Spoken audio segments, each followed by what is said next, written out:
Okay, here we are at this step.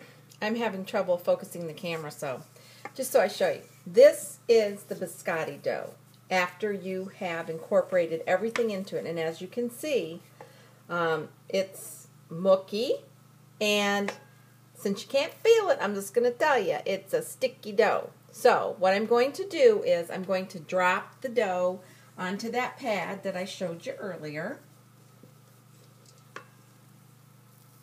And as I mentioned, each batch will make 2 loaves.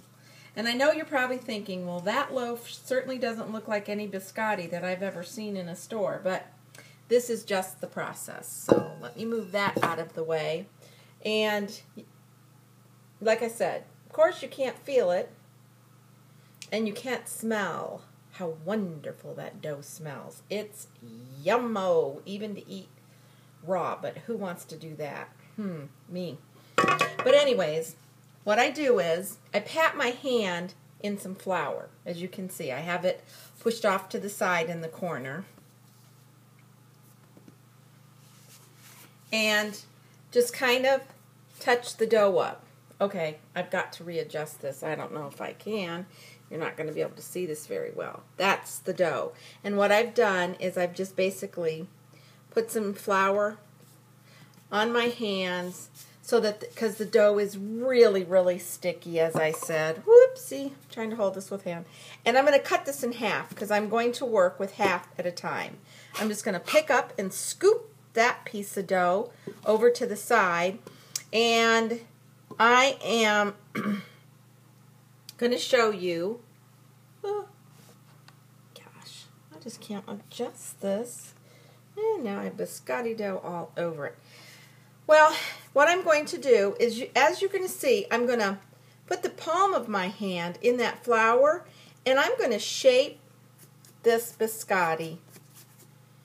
And I'm going to just keep my hand nice and floured, and I'm going to shape it into a log. Now, ideally, if I wasn't using my left hand to hold up this iPad, I would be able to show you that I use 2 hands, but you don't have to, because all you're really going to do is, if I had my second hand usable at this point, I'd be bringing the sides in, and with the palm, just pressing and tapping down. And just do this very lightly.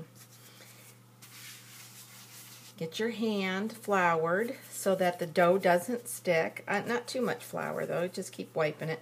And try to keep, what the idea here is to keep it even on the sides and the middle, and the top. So you get the general idea.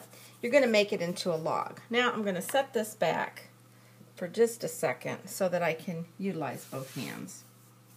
I'm sorry you can't see it. I just can't adjust it, but I can talk, because that's something I'm good at doing all the time. So I can talk as I'm using both hands and I'm shaping it into this log. And basically, you want to make the log maybe about 2.5 to 3 inches wide by about, 12, 14 inches long.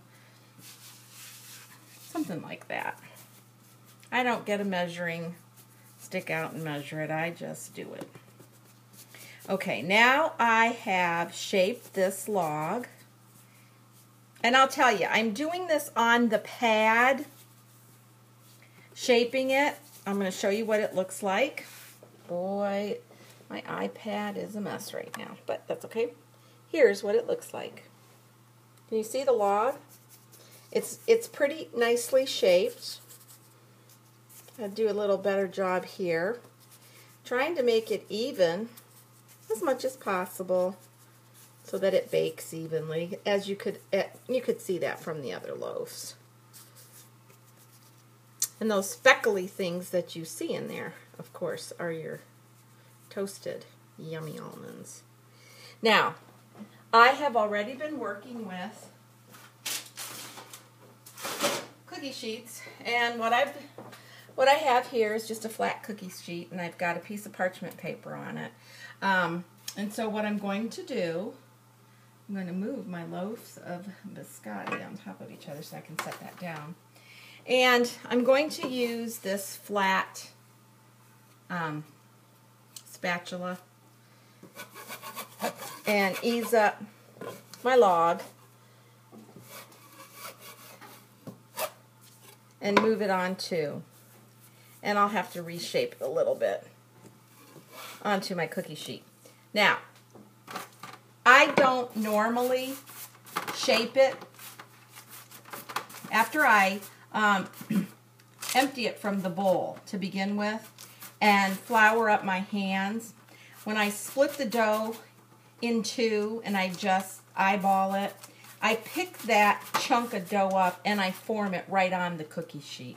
That's what I normally do, but I was trying to show you what the dough looked like and how to start forming it, and that's why I just started to do it right on the Silpat. But normally I do it right on the cookie sheet because it's a lot easier, and I'll show that to you now.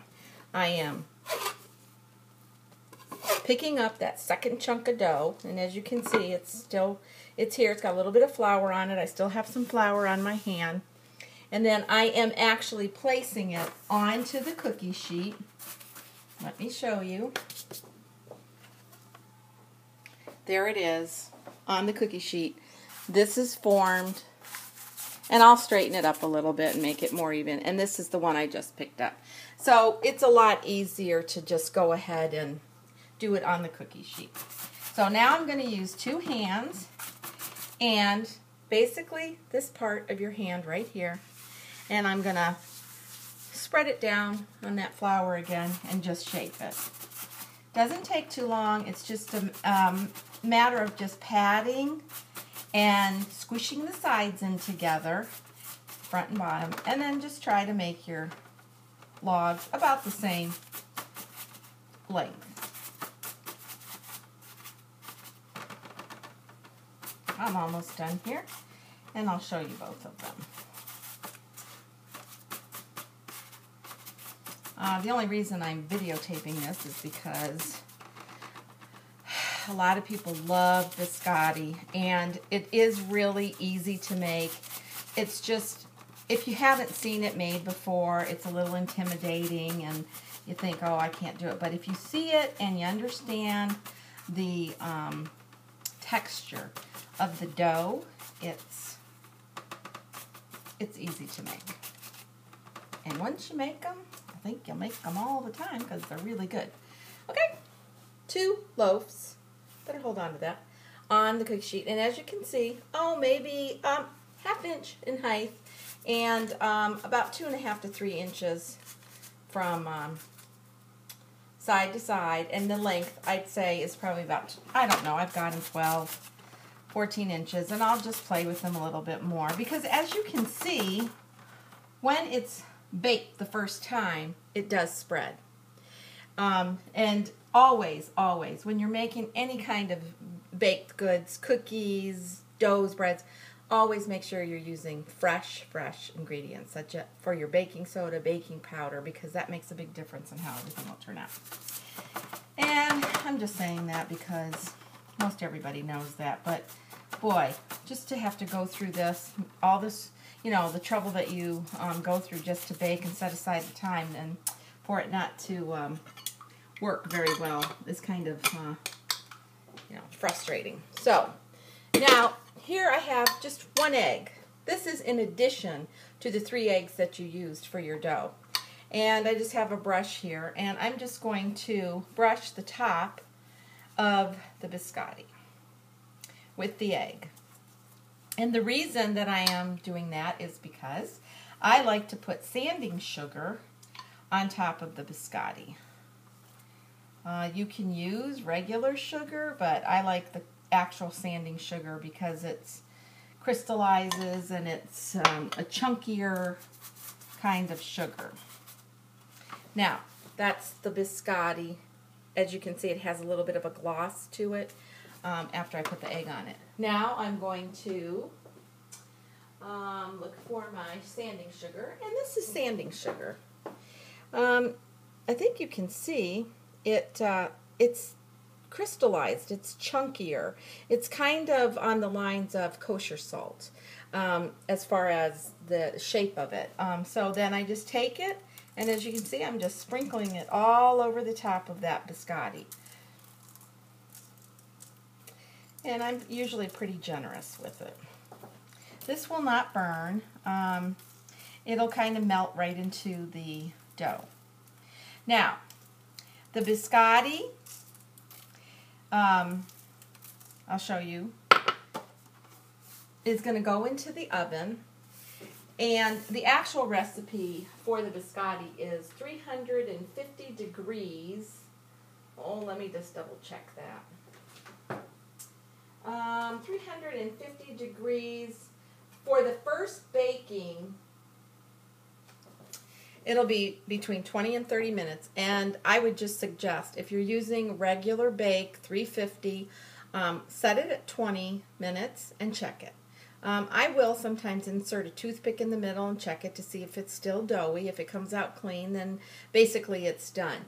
I, for biscotti, have the option with my oven of using the convection oven, and I will set the temperature at 350 and it automatically reduces down to 325. So basically, when you use that method, it only takes about 20 to 22 minutes for the first cooking and not the full 30. I like it because it's biscotti, twice baked, and it cooks it faster, and it, like as you can see, it really gives it a nice even coating. But your regular oven does the same thing, you just have to cook it a little bit longer. So I'm going to go put it in the oven.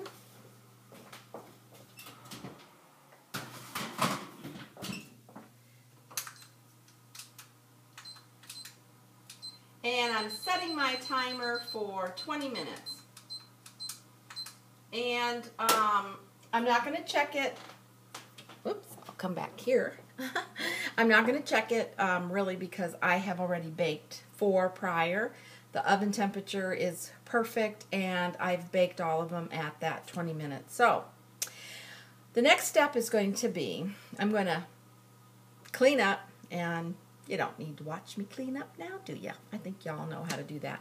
So I'm going to clean up, and then I'm going to get the counters ready, and I'm going to show you how I keep touching this one that's trying to cool. I'm going to show you how I cut the biscotti. Oh, I shouldn't handle these like this because they could break.